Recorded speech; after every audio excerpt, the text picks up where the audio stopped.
Assalamualaikum warahmatullahi wabarakatuh. Kita lanjutkan tentang materi kita, yaitu pembahasan SKI Sejarah Kebudayaan Islam, masih membahas tentang perjuangan daripada para wali songo. Yang kali ini kita melanjutkan tentang perjuangan daripada Sunan Kalijaga.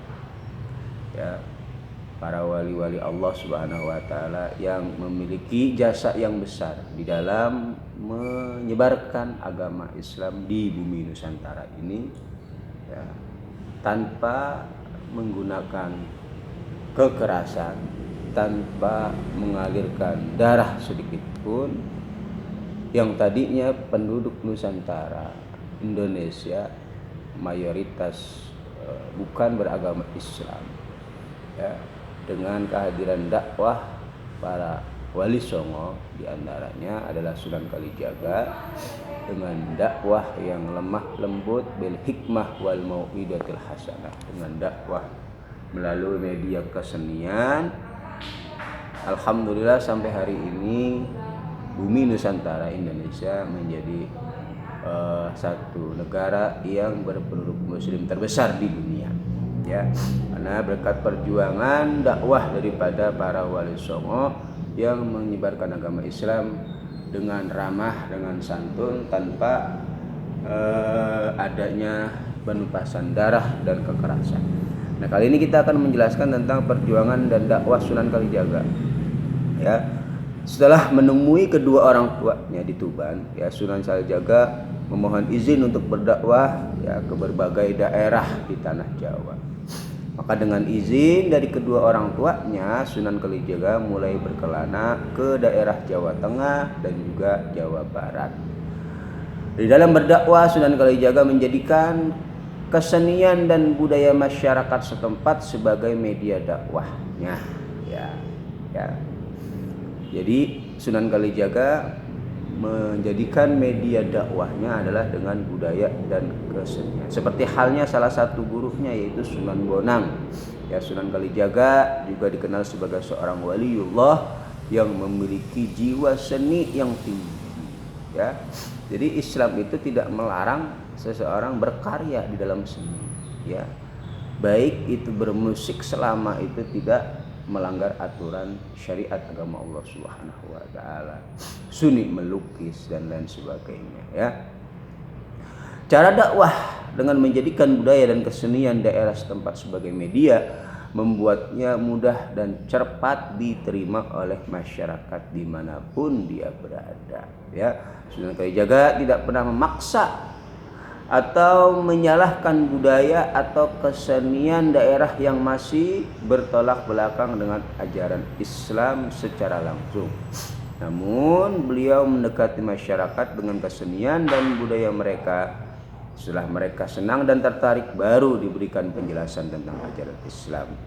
Menurut Sunan Kalijaga, ya, jika masyarakat diserang atau dicerca kebiasaannya, ya, memperhatikan mereka akan menjauh. Namun jika didekati dengan kebiasaan mereka, kemudian sambil disisipi nilai-nilai Islam, pada suatu saat mereka akan meninggalkan kebiasaan buruk mereka sendiri tanpa paksaan. Nah ini, ya, Sunan Kalijaga menjadikan seni dan budaya sebagai media dakwah. Nah, cara ini terbukti sangat ampuh menarik hati masyarakat di berbagai daerah di tanah Jawa, seperti di Demak, Cirebon, dan daerah lainnya, sehingga mereka menerima Islam dengan keikhlasan hati.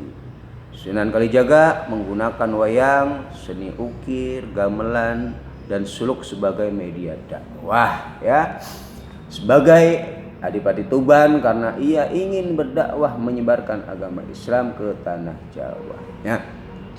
Sunan Kalijaga dikenal sebagai seorang dalang yang sangat piawai, ya, di dalam memainkan wayangnya, ya.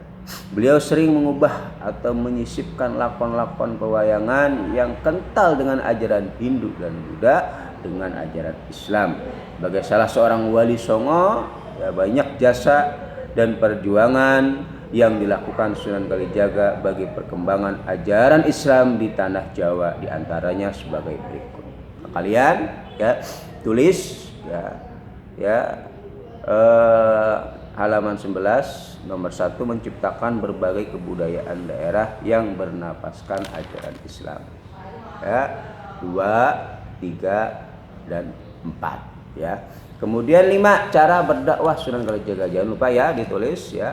1, 2, 3 dan 4 dari halaman 9 sampai dengan halaman 10. Kemudian cara berdakwah Sunan Kalijaga ya. Sunan Kalijaga tidak bersedia menggantikan kedudukan ayahnya sebagai adipati Tuban.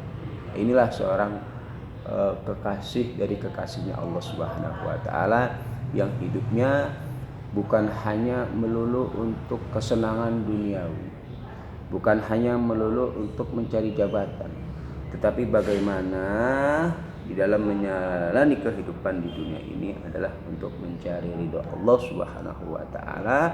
Karena apa yang kita raih di dunia ini, dari harta yang kita miliki, jabatan yang kita emban, itu semua akan dipertanggungjawabkan di hadapan Allah Subhanahu wa taala. Maka salah satunya adalah Sunan Kalijaga. Ya, beliau tidak bersedia menggantikan kedudukan ayahnya sebagai adipati Tuban.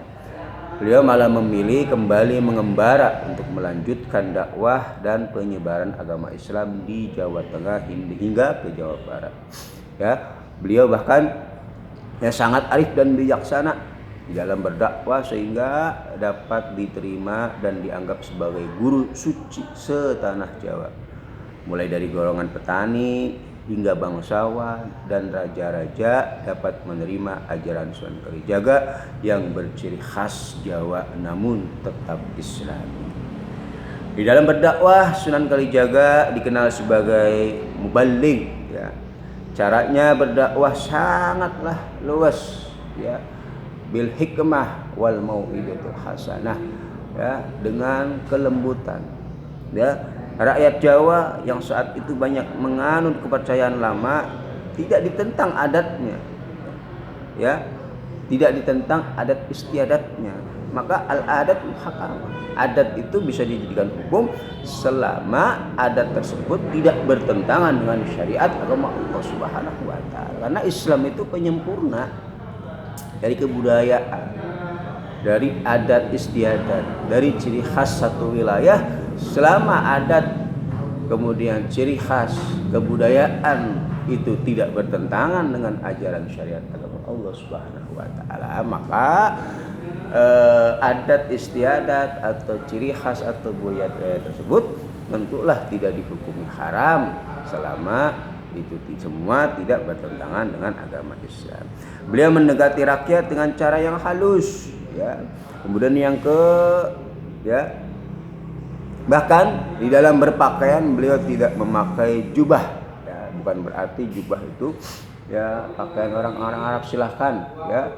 Kalian ingin menggunakan imamah, menggunakan jubah yang berwarna putih, niatkan kalian memakai pakaian itu semua ittiba li Nabi Muhammad sallallahu alaihi wasallam. Karena satu kebiasaan satu wilayah ya, contoh kita katakan wilayah Arab ya, seperti pakaian jubah ya, itu satu pakaian memang kebiasaan orang-orang Arab. Tetapi kalau itu kita pakai dalam rangka mengikuti Nabi Muhammad sallallahu alaihi wasallam, maka memakai gamisnya kita, memakai jubahnya kita bernilai ibadah, bernilai pahala, karena niatnya ada lil ittiba lin Nabi Muhammad sallallahu alaihi wasallam, walaupun pakaian tersebut adalah pakaian kebiasaan orang-orang Arab ya.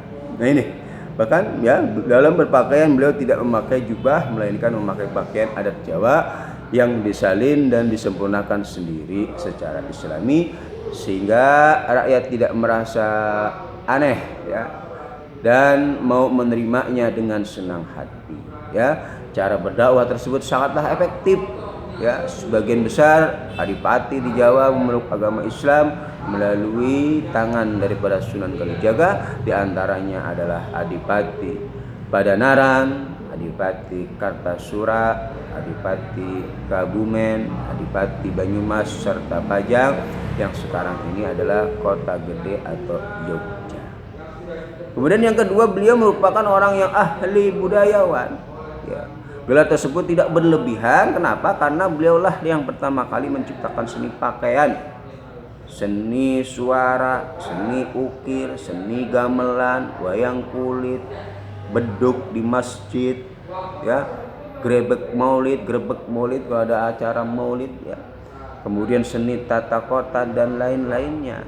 Ini merupakan hasil karya beliau Sunan Kalijaga yang alhamdulillah sampai hari ini semua kesenian-kesenian yang dibawa oleh Sunan Kalijaga masih lestari di bumi Nusantara ini, dan itu semua tidak bertentangan dengan syariat agama Allah Subhanahu wa taala. Beduk di masjid, ya, dengan menandakan datangnya waktu sholat, ya, sebelum memandang azan, ya, kita biasanya menabuh beduk. Ketika malam takbir, beduk dipukul. Kemudian gerbek maulid, setiap maulid, ya, kita mengadakan pembacaan kisah maulid Nabi besar Muhammad SAW dengan tujuan agar menambahkan rasa mahabbah kita kepada Nabi Muhammad SAW. Karena barang siapa yang tidak mengenal seseorang, maka dia tidak akan memiliki rasa cinta. Nah, dengan kita membaca sejarah Nabi Muhammad, akan timbul rasa suka, rasa cinta kita kepada Nabi Muhammad SAW. Kemudian selanjutnya wafatnya Sunan Kalijaga. Ya, Sunan Kalijaga menghabiskan hidupnya dengan berdakwah ke berbagai daerah di Jawa Tengah hingga ke Jawa Barat. Usia beliau diperkirakan lebih dari 100 tahun. Hal ini didasarkan pada beberapa masa kerajaan di tanah Jawa yang beliau pernah terlibat di dalamnya. Mulai dari berakhirnya masa kerajaan Majapahit pada tahun 1478 Masehi, berakhirnya Kesultanan Demak, Cirebon dan Banten, hingga berdirinya Kerajaan Pajang pada tahun 1546. Dan masa awal Kerajaan Mataram, ya, setelah berkelana ke berbagai daerah, Sunan Kalijaga memutuskan untuk menetap di Kadilangu, Demak, ya. Pada saat usia senjanya, bahkan di tempat tersebut beliau mengembuskan nafas terakhirnya untuk menemui Sang Pencipta. Sunan Kalijaga diperkirakan wafat pada pertengahan abad ke-16. Jenazahnya dimakamkan di Kadilangu, Demak, Jawa Tengah. Ya, tugas mandiri, ya, bacalah, ya, lagu Dandang Hula ciptaan Sunan Kalijaga di bawah ini, ya. Kalian nyanyikan, ya, dengan lirik-lirik lagu yang ada di kalian cari sendiri, ya. Kemudian terjemahkan arti lagu tersebut ke dalam bahasa Indonesia, ya. Kalian bisa bantuan kepada orang tua, teman, dan lain sebagainya, ya. Nah, ini, ya, buatlah, ya. Kalau tidak perlu dilakukan nggak apa-apa, yang penting kalian tulis, ya, ini wamantu biilahi, tegasipun percaya in Allah. Nah, kalian salin ke buku, kemudian kalian artikan ke bahasa Indonesia, dan selanjutnya kalian juga kerjakan halaman 11, ya, tuh, kerjakan tugas-tugas berikut 1, 2, 3, 4, 5 sampai dengan halaman 12, ya. Sama tadi jangan lupa kalian tulis di buku, ya, halaman 9 sampai dengan halaman 10, nomor 1 sampai nomor 4. Silahkan kalian kerjakan tugas yang telah Bapak berikan, dan kalian juga bisa membaca-baca, ya, daripada kisah Sunan Kalijaga ini. Demikian, terima kasih. Assalamualaikum warahmatullahi wabarakatuh.